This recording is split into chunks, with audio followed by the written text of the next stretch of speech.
बिस्मिल्लाहिर्रहमानिर्रहीम स्टूडेंट्स, आज की इस वीडियो को व्यू करने से पहले आप प्रीवियस वीडियो को लाजमी व्यू करिए क्योंकि ये उसी वीडियो कंटिन्यूटी है।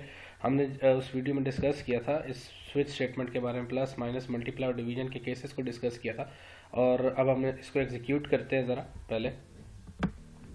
जी तो स्टूडेंट, अगर मैं यहाँ पे कोई नंबर देता हूँ, लेट से मैंने नंबर दिया 25, फिर मैंने दूसरा नंबर दिया 2, फिर मैंने ऑपरेटर दिया माइनस, तो ये भी उसी तरीके से उसका रिजल्ट जनरेट करेगी जिस तरह आपकी इफ स्टेटमेंट में हमने किया था। अब यहाँ पे एक चीज़ मैं बताता चलूँ कि आपके पास जो ब्रेक स्टेटमेंट है ये ऑप्शनल है।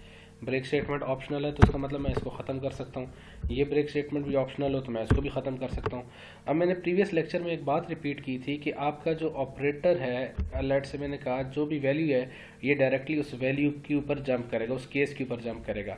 स्विच जो है आपके पास किसी पर्टिकुलर ऑपरेटर के केस में हम बात कर रहे हैं, यहाँ पे अगर प्लस होगा तो प्लस पे जाएगा और उसके नीचे उस वक्त तक कोड को एग्जीक्यूट करेगा जब तक आपको ब्रेक स्टेटमेंट नहीं मिल जाती। याद रखिएगा, ये जो मैं केसेस हैं ये कोड नहीं है, ये लेबल्स हैं, जिस तरह हमने प्रीवियसली गो टू स्टेटमेंट में बात की। तो ये सिंपल डायरेक्शन पॉइंट्स हैं कि इस डायरेक्शन की तरफ आपने जंप करना है, उससे नीचे सारा का सारा कोड एग्जीक्यूट करेगा।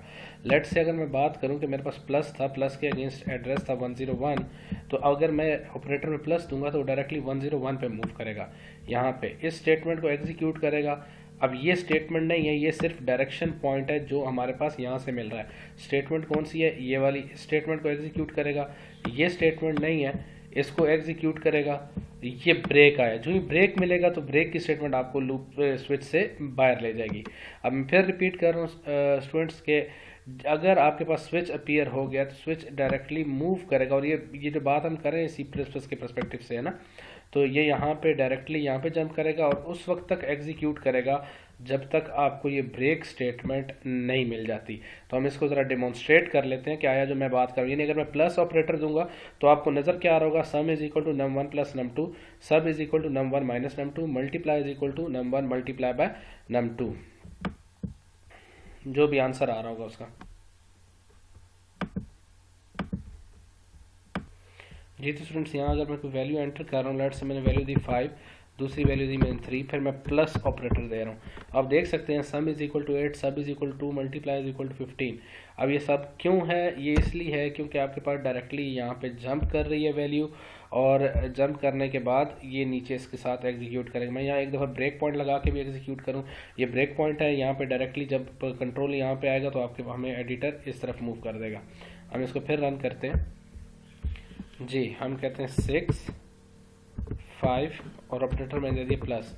अब यहाँ पे मूव, अब स्टूडेंट्स ये वाली लाइन एग्जीक्यूट हो गई। F10 मैंने की प्रेस की, तो जब ये लाइन एग्जीक्यूट हुई तो हम देखते हैं आपको सम इज इक्वल टू ये नज़र आ रहा होगा। इसी तरह अब अगली लाइन ये वाली लाइन एग्जीक्यूट हो रही है जहाँ कर्सर आपका ब्लिंक कर रहा है।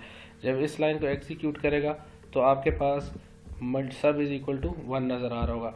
अब जब नेक्स्ट लाइन को एग्जीक्यूट करेगा, ब्रेक मल्टीप्लाई करने के बाद ब्रेक की तरफ मूव करेगा तो आपको मल्टीप्लाई और ब्रेक की स्टेटमेंट के बाद एंड होता हुआ सिस्टम पॉज की वजह से प्रेस एनी की टू कंटिन्यू नजर आएगा। उम्मीद है आपको ये बात क्लियर होगी कि ब्रेक इसमें ऑप्शनल है, और आप ऑप्शनल अगर यहाँ नहीं लिखते तो हमें इस वक्त लिखनी इसलिए पड़ेगी स्टूडेंट्स क्योंकि हमें ऑप्शनल चीज़ यहाँ पे क्रिएट नहीं करनी है, क्योंकि एक ब्रेक एग्जीक्यूट होना यानी एक ब्लॉक को बनाना हमें लाजमी है। प्लस के अगेंस्ट प्लस एग्जीक्यूट हो, माइनस एग्जीक्यूट नहीं होना चाहिए। डिफ़ॉल्ट का केस भी आप लिखें तो ठीक है, ना लिखें तो कोई प्रॉब्लम नहीं है। अगर नहीं लिखूंगा तो क्या होगा? प्लस माइनस मल्टीप्लाई के केस में आपको सिर्फ मैसेज अपीयर नहीं होगा कि आपका जो स्विच है अब ये जो आपका ऑपरेटर है वो इनवैलिड है।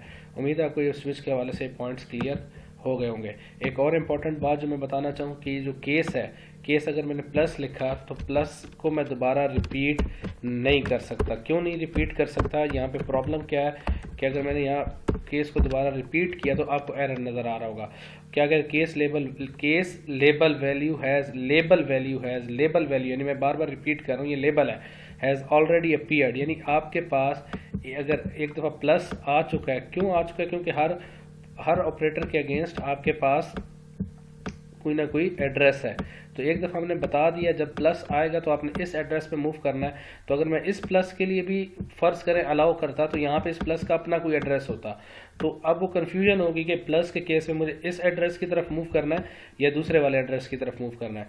इसी तरीके से अगर मैं प्लस की गालिबन आस्क की वैल्यू की बात करूँ तो आस्क की वैल्यू प्लस की है 43।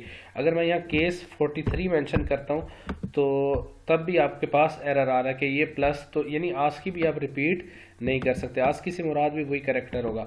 उम्मीद है आपको ये बात समझ आ गई होगी। केस के यानी स्विच के अंदर एक की जो केस है वो सिर्फ सिंगल टाइम अपीयर होगा, मल्टीपल टाइम अपीयर नहीं हो सकता।